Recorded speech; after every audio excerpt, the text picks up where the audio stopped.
And we're going to be jumping into Ryley and Coco. Ryley, of course, last year's #2 at World Finals, made his debut in Helsinki, Finland. And Coco is someone who has been kind of on the cusp a couple of times and has had some pretty good performances overall in Clash Royale, but trying to make that final jump to being a Clash Royale League World Finalist.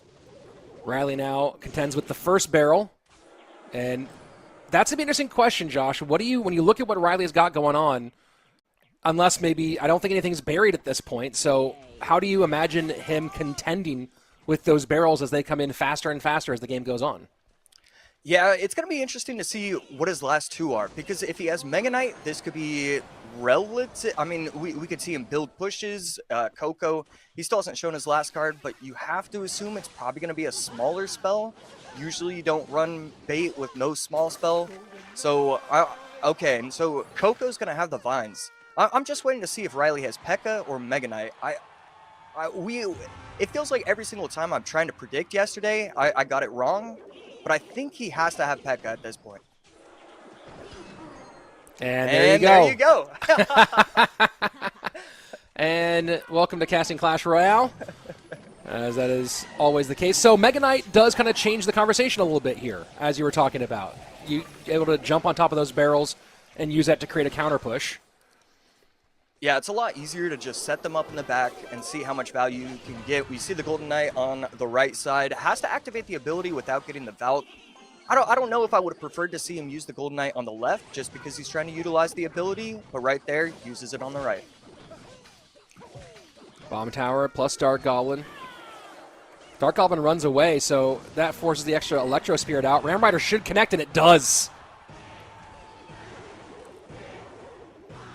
Entering into sudden death. Man, this is, again, so we're seeing kind of this really interesting thing here, Josh, where neither player has perfect responses. So lots of early chunks getting taken out.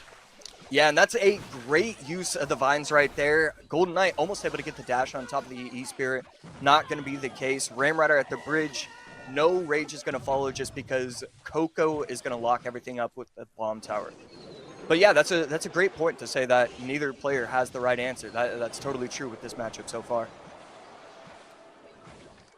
Thoughts on the Inferno Dragon's role in a game like this one, right? There's so many swarmy, baity, small-sized troops, not really a clear target for it. Do you think you see Ryley start to just focus on holding that in his hands as time goes on, or does he find a use for it, or just keep playing it for cycle? I think once you get to triple elixir, that's when you get value from it. So now that we're almost here, I really wouldn't be shocked to see it get played all the time. We need to see a Golden Knight on the right side, get the activated dash. Oh boy. Vines are going to help, and that's going to get the tower down real low. But here is that Evo Inferno Dragon. Absolutely shreds the Valk. Doesn't matter. Vines to hold on the right-hand side. Coco doing well with a good opportunity here. Bomb Tower really has been the shutdown card for him, as Ryley has not found a way to break through and get into that second level yet. Here we go. Vines at the bridge. Yeah, these vines are getting so much value every single time. Ryley's just trying to look for an opening, and it's just not happening. Coco's playing this perfectly. He's even placing the Dark Goblin so well that it's staying out of the range of the Ram Rider's talons. And the Vines trying to help out a little bit, doesn't matter. And Coco able to shut down. Maybe I was a little bit hasty saying that Coco didn't have the perfect responses. The Bomb Tower more than sufficient, especially when you have the Valk for some control. And Coco able to just shut it down. Ryley, tough matchup in this elimination game. Yeah, we can see the emotions on Ryley's face. Big one. For Ryley, where do you go from here? If you're talking to him about decision-making for game #2, obviously you don't have tons of information on what you think Coco might do next. Do you go how far down the comfort list do you go to try to avoid a snipe but still get a good matchup? You know, as long as he doesn't use Goblin Giant, I think I'm okay with any deck that Ryley could use. Hog is a brilliant option for him. I think too often he's relying on the Goblin Giant, and, you know, as well as Ryley's going to play it, the thing is, Ryley's so supremely talented. He's so talented that I don't like to see him use that deck over and over again. I want to see him, outcycle his opponents, utilize the best decks in the meta, and that's kind of what we're seeing. I think both players might be playing the exact same deck. We'll see if there are any changes once we get past 5, as so far, through 4 cards at least, and now through 5 cards, these players looking very similar. Evo Furnace for Coco, Wizard comes out for Ryley. That's a pretty big swing just to be able to use the Wizard instead of the Furnace. I believe the Wizard should be a little bit better in this matchup, and with the Monk as well. So yeah, still a there's going to be a couple differences, and I believe the Wizard plus the Monk should do just a little bit better. So Josh, let's talk about that matchup-wise, right? The Wizard obviously hits super hard. The Evo is really nice when you're talking about some of those bridge exchanges. Monk's Reflection is super valuable, but what are some of the thoughts about why that matchup leans towards Coco versus Ryley? Towards Ryley versus Coco, I mean. Well, the Golden Knight, it's going to get a ton of value every time it uses the dash, but the problem is, for Ryley, he's going to have the Tesla. He doesn't really need to worry about the Golden Knight dashes. So, as good as the Golden Knight actually is, it's not going to get true value. Monk, on the other hand, has the opportunity to get true value, so that's why I think that the Monk should be just a little bit better in this matchup. Lightning clears off the Monk, and now Hog behind all that. Tesla's going to have to come out. Furnace working on the Tesla plus the Hog. Guards clear, so Lightning instead of Earthquake as the final card here. And we'll see if he's able to find an opportunity to break through. Hog going to get at least 1 on the right-hand side, maybe 2.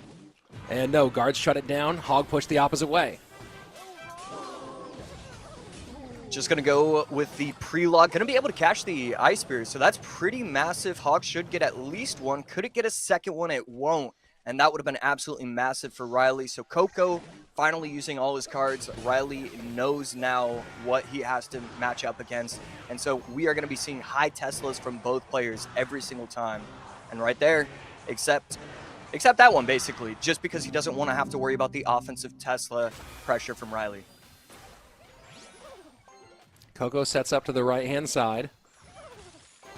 Troops-wise, a little bit better on the cycle side for Coco, with the Furnace and Golden Knight both at 4 versus the 5 for both the Monk and the Wizard. And you see there, Lightning one more time to get the Wizard off the board.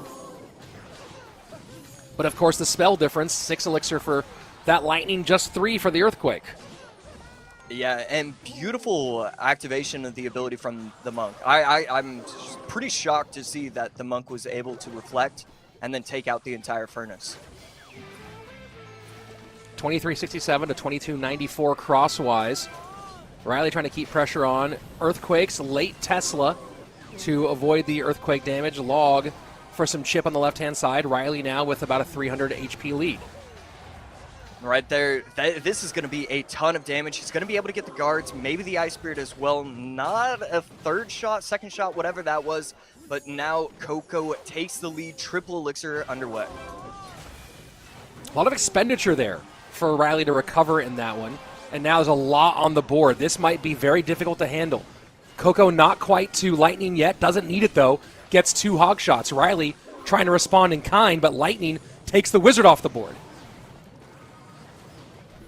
Needs to get the Tesla down, he will, but one of the Fire Spirits is able to get to the tower. 1301, 345. The Lightning proving to be the biggest difference in this game. Ryley's going to try and get aggressive. I like that. Monk at the bridge, Wizard at the bridge. Just try and get anything to go down, but I think it's just too little too late. The Lightning really changes how this matchup gets played. Log comes through. You have to figure out, do you have any timing for the guards?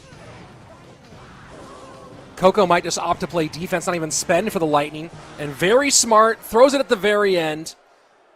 And Coco, with the 2-0, will end the hopes of Ryley fans across the world, as our runner-up from 2024 will not be making an official 2025 appearance.